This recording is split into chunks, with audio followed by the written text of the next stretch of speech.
Good morning. I hope you're doing well today. I'm enjoying sitting in front of my window watching the rain in Washington as we're underneath the atmospheric river. This morning, as I was going through my social media and, checking out other people's posts and what they're commenting on and talking about, there was one post where there was one video that I watched where the reader was talking about. Reaching new levels with honesty, and she focused on how we are collectively getting better at understanding and recognizing liars and being able to guard ourselves from that energies. And I think that that's really important. I think that that's true. But I don't think that we're getting better at it. I think that we've always had that skill. We're just being more vocal about it, right? So there's a change in accountability that we're calling for.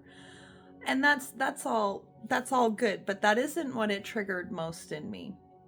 Because I don't think the point of the energies right now is asking us to project outward.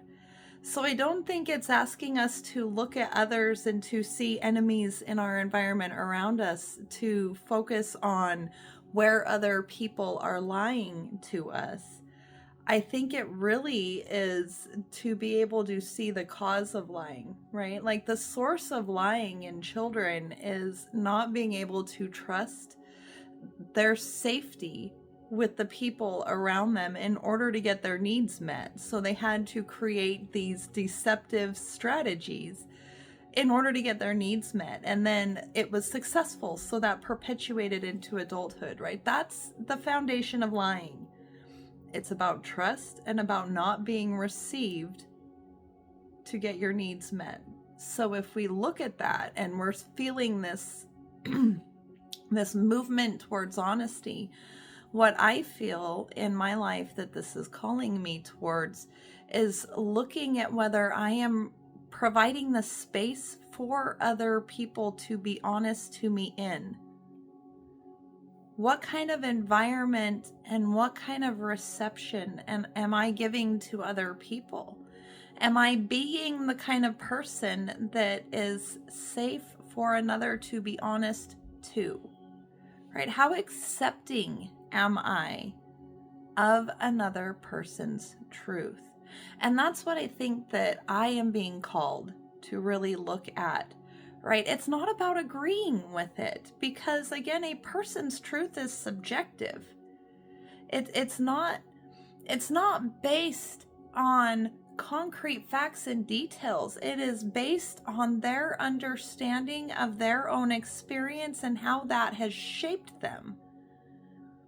We can see the outcomes of people's choices, but we don't see the options that they had. And that is what a person's truth is that I learned these skills in order to survive and provide for my needs and care for myself in environments that did not receive me, did not welcome me, did not treat me with love and care and concern. And so I developed these strategies to survive. If we continue in a perspective of, oh, it's the liars, they're the bad guys, they're the ones, and we need to protect and shield, what we're continuing to do is perpetuate an us versus them and continuing to create guarded environments where people run into walls instead of receptivity. This has caused me more problems in my relationships than it has helped, because it keeps me in a state of defense. It keeps all of my walls up. So I need to focus not only on creating spaces where my honesty is safe, right? Like I have the confidence in myself that I can deliver my honesty to others.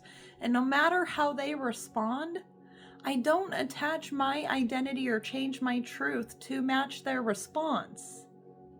My truth is my truth, and I have to provide the safety in order to be able to do that.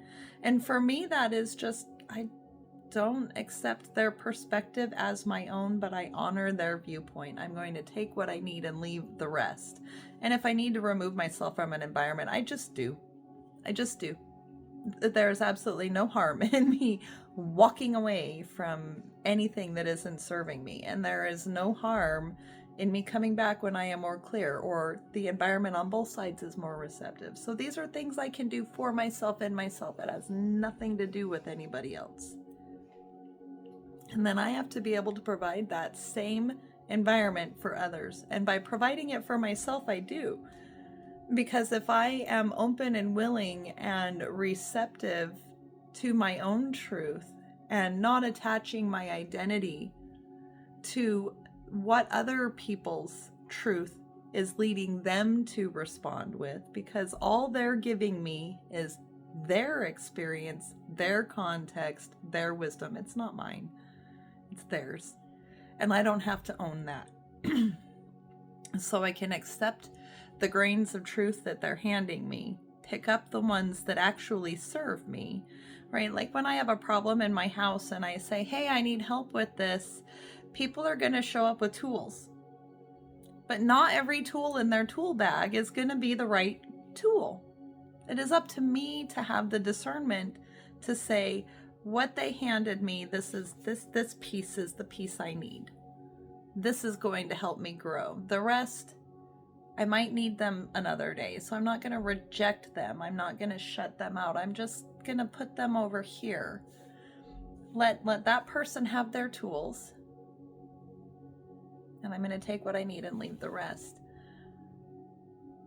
How are we responding to other people when they're revealing themselves to us?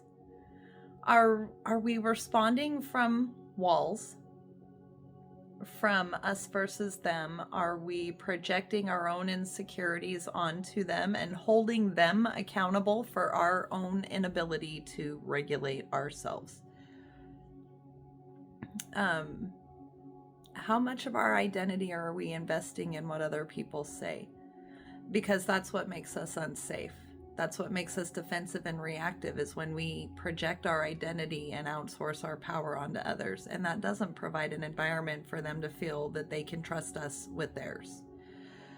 Subconsciously, whether we know this is happening or not, whether we consciously know it, subconsciously we do. So this is happening under the radar, whether we're aware of it or not. That is what we feel when we get those vibes from people.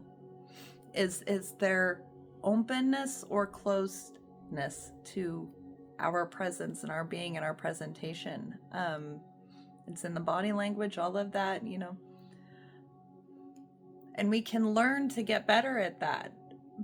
But we have to start by looking at ourselves and the spaces and the environments around us that we are projecting. And that comes from how we are caring from our internal environment.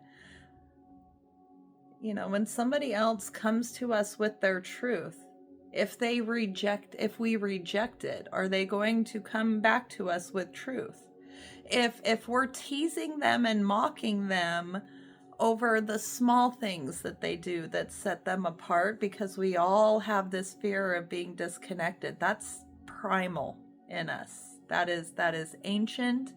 Before we had the intelligence and technology and capability that we have, knowledge, right? To keep us safe from lions on the savannah, right?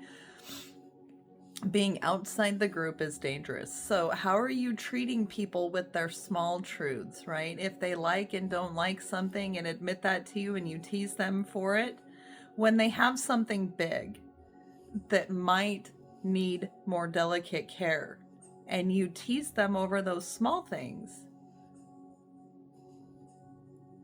what kind of information and how true and authentic is the information you're going to get about them when they need support, right? And this is how we form those links in that chain. It's not by looking at them. It's how am I taking care of myself? How am I treating my own honesty? How am I teaching other people to treat me? And in nurturing that space for me and making it open and receptive for me and being able to care for it, I can provide that same space for others. I can treat them as I treat myself. And we do treat other people as we treat ourselves. So when you're looking at other wounded people, and you're seeing things about them that you don't like, you don't approve of, do an honest appraisal of yourself and ask if the environment that you are creating around you invited safety in for them. If it invited that openness from them, are you treating yourself with honor and integrity? Because that empowers you to treat others with honor and integrity. Are you cultivating and nurturing your own inner garden with resiliency, acceptance, adaptability, knowing how to maintain your identity for yourself and keep it within yourself and not attaching it to others? You know, can you recognize your own projections? And do you know how to flip the mirror? Because if you aren't in control of the mirror reflects back to you. The mirror reflects back to us what we are. So if you don't like what you're seeing, you don't force the mirror to change. It's just showing you what is true for you. So if you don't like the truth you're seeing, you have to change you. You have to be the things that you're not seeing, that you want to see. Because the mirror can't work with what isn't there. The mirror cannot work with what isn't there. So as we enter this new phase of honesty, and I know in the geopolitical sphere we're on the hinge of getting a lot of revelations, a lot of honesty. People are going to have a lot of opinions based on their experiences, the traumas that they have faced, the ways that they have successfully survived their experiences. They're going to have a lot of these opinions. And the only way forward as things get harder is to look at the environments that we are providing for others. Do these environments support trust, honesty, and love? Or are they propagating fear, hatred, and all of the things that are tearing us apart? That starts and ends with us. So, what kind of environment are you providing for honesty to grow in? Or are you providing the right soil for the weed of lies? Anyway, that's what I had today. And that's what I'm focusing on, is looking at what kind of environment I am creating for myself and others. And I know if that is where I'm at, there are others that are there too. And just thought maybe my perspective would connect with somebody. I'd like to hear what you're thinking and what you're facing in your life as you are exploring these revelations about honesty and truth in our world and in yourself. I'd love to have the conversation, so please feel free to comment. Thanks.